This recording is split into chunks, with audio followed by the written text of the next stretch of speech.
What's up, YouTube world? So, here we are. Call this the baseball. If you guys watch any of the other videos, you may or may not recognize it. It was a lot uglier at that point. We fed on it. We fed a lot of cows on here this winter, so it's kind of covered in hay and manure and whatnot. And we disked it. I shouldn't say we. Ken disked it last night.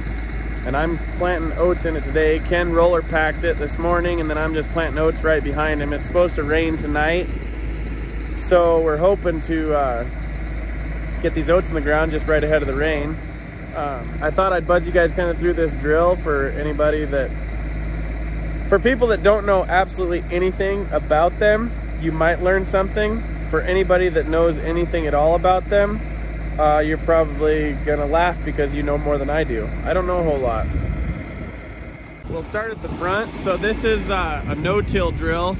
You might kind of hear about them. We disc this stuff up, so it's not really doing a no-till. I've got this front piece just picked all the way up. It's not doing anything.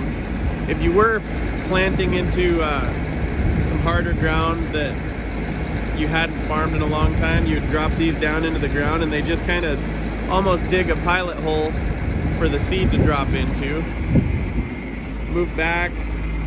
This little deal right here keeps track of your acres. So as long as this wheel isn't turning, there's no seed coming out. The second you spin this,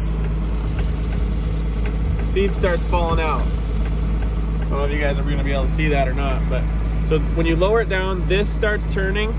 It starts keeping track of acres. It turns this chain that reduces and turns this, which in turn turns this chain, and that is what makes these move. And this up here is full of seed, so that as soon as those little gears move, the seed drops into those, drops down through this tube, and then into this. This is a horrible one to show you guys because it broke this morning. This is the outside disc.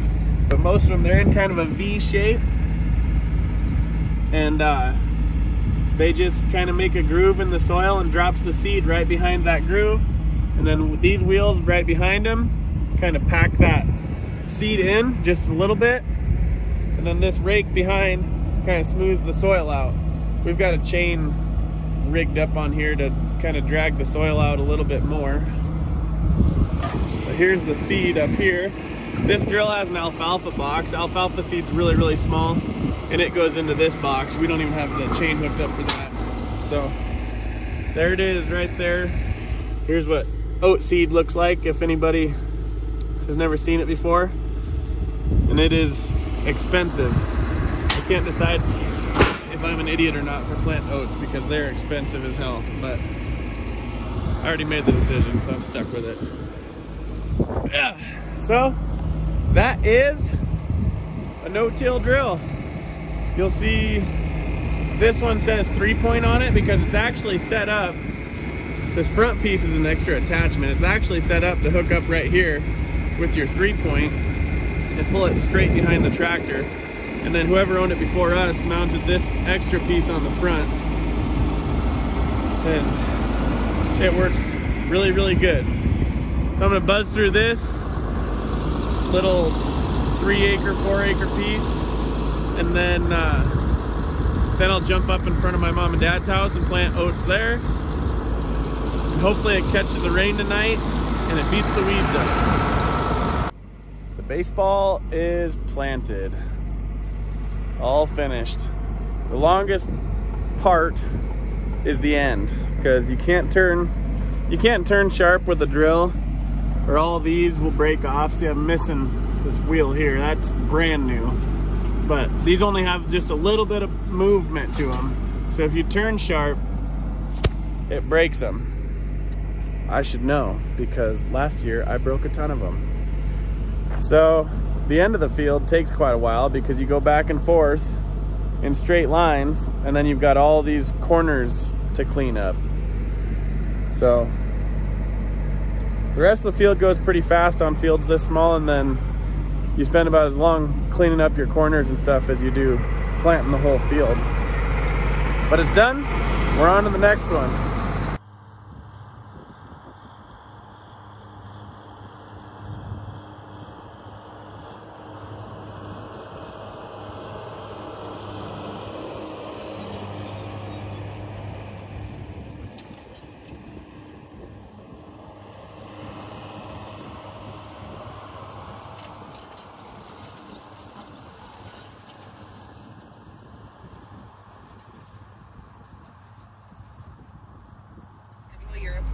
I probably didn't make the straightest lines.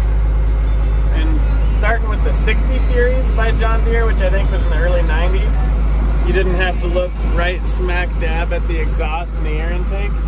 So you like gotta decide which window you're gonna look out. Someday, I'm gonna buy a brand new tractor. And I'm not gonna go cross-eyed looking out the window. It's gonna be one nice big window. Someday. Holy, see if I can get a video of this. The military is flying jets. There's gonna be pictures of that somewhere.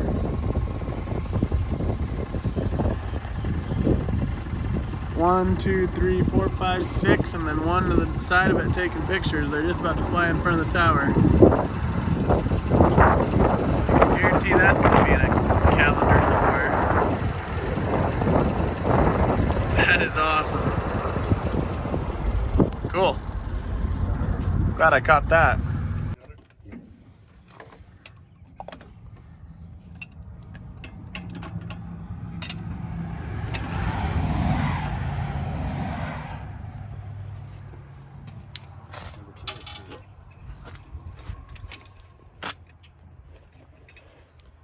Is that thing still leaking? Not like it was. Not like it was? Huh. Just right as the add on the oil. You know what I love?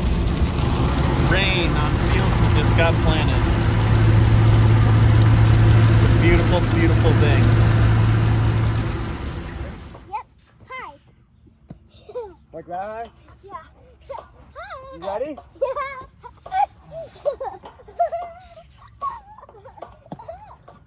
Hang on, rookie.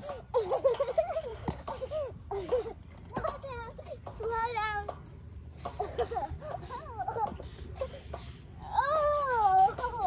Deke's having fun. He can't decide what the heck's going on.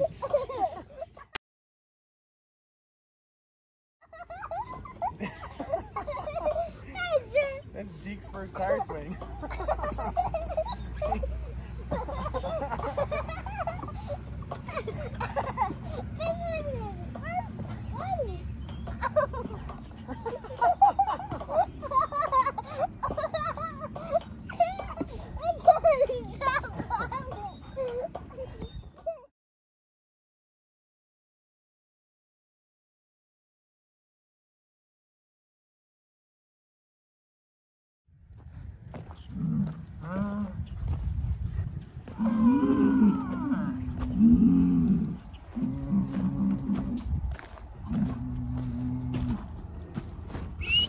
Deke, Deke, Deke, we're on.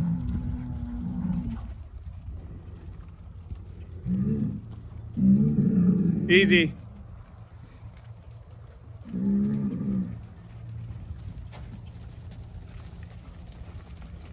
Deke, sit. Deke, sit. Sit. Sit. Sit. Crack, baby.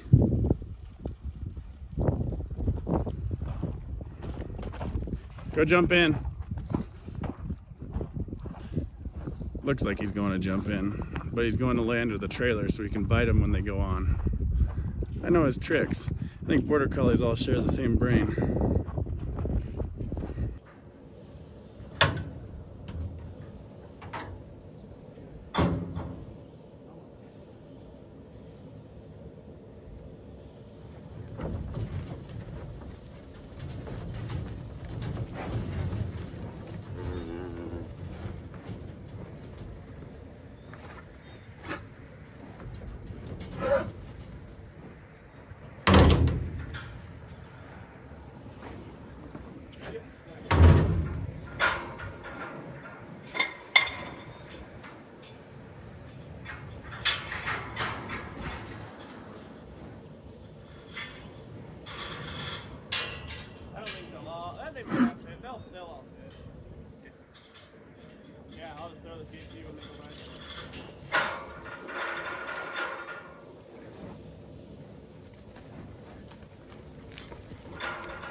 all these bulls come with tags of who their mothers are, who their fathers are, and we don't really have any use for that information after we have them on the place.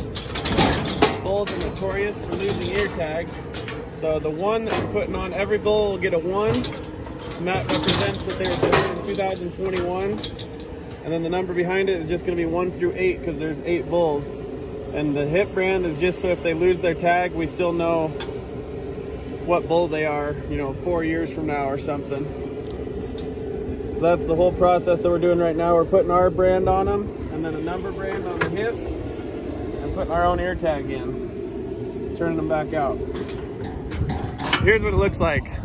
This information means something to bull people probably, or to the person who raised it, it means something to, but to us it doesn't mean anything. So he just gets a new tag that says Driscoll.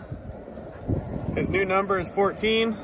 5 is because I'm a broke bum and I didn't get new tags. I just put old tags on. And then it's got a scruple on it, just like the brand that he's gonna get.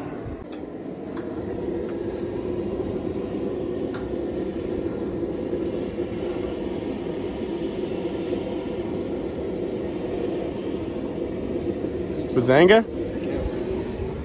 Booyah. 15. Tate got a brand new brand out of the abandoned brand book. It's a mill iron A. We're gonna warm him up and put him on a log or something. We're excited.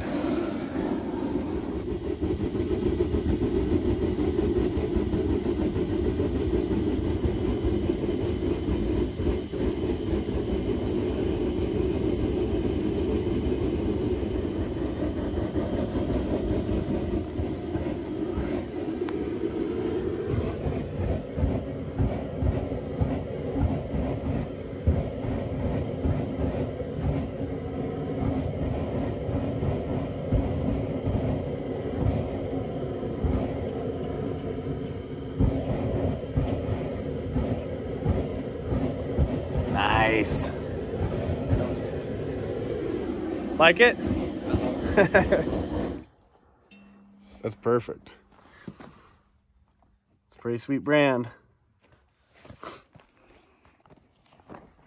I don't know what it is about a fresh brand and an ear tag, but it just makes cattle look good.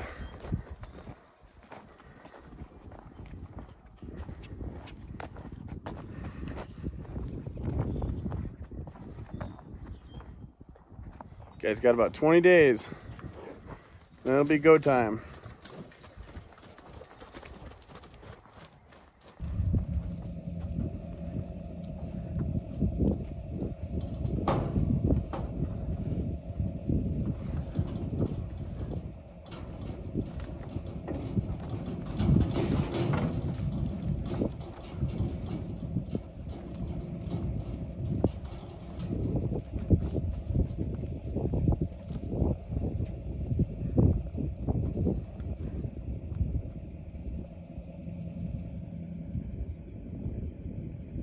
Not really sure what to think.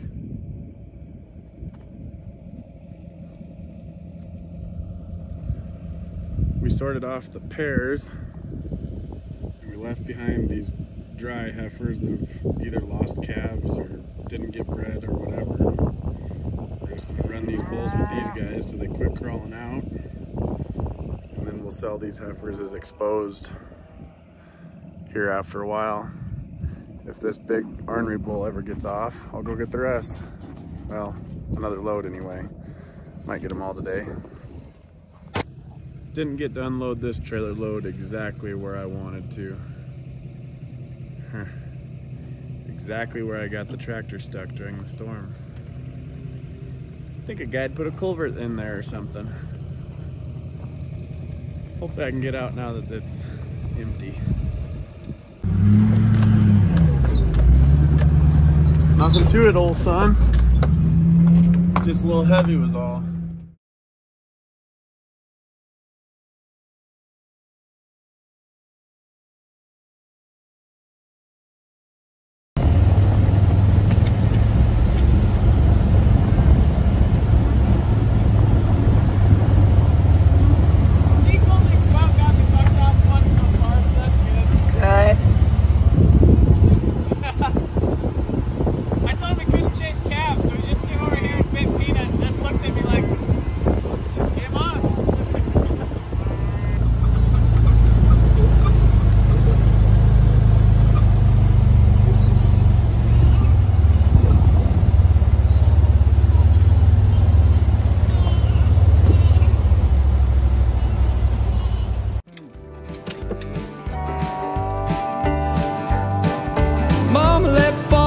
74. City life offered so much more, so she pulled us kids, headed uptown.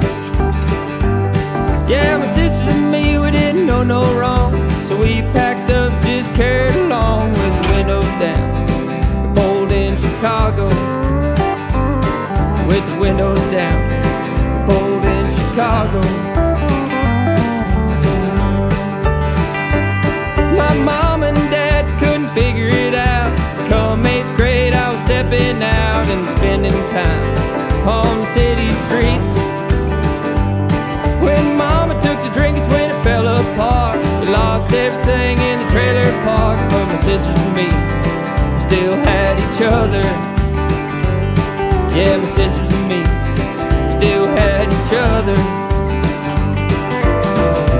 One day I'll get back onto that old farm, run my fingers through the dirt where I was born. I ain't got much but this skinny frame of bones, and tonight I'm headed on back for home. Yeah, tonight I'm headed on back for home. I'm third generation and I ain't been there for so damn long that I got gray hair. It's my uncle's kids who's now in charge. In Crescent, Iowa, there ain't much been changed. Each time I go home, I bear the blame for leaving town and not sticking around. Yeah, for leaving town and not sticking around. One day